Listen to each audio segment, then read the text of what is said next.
How to turn on or turn off chat translation on Samsung Galaxy S25 series.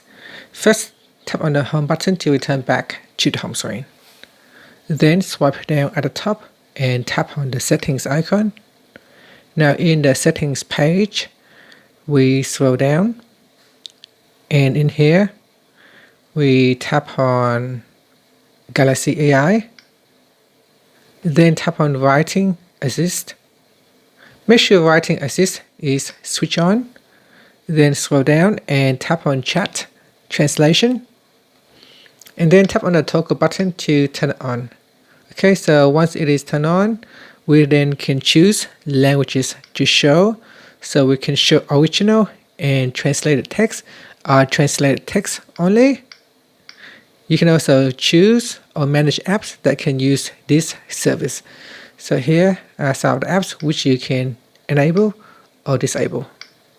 And after that, tap on the home button to return back to the home screen.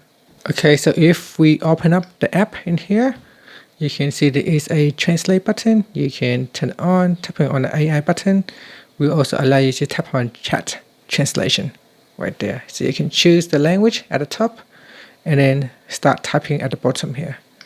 Thank you for watching this video. If you find it helpful, please like and subscribe to my channel for more videos.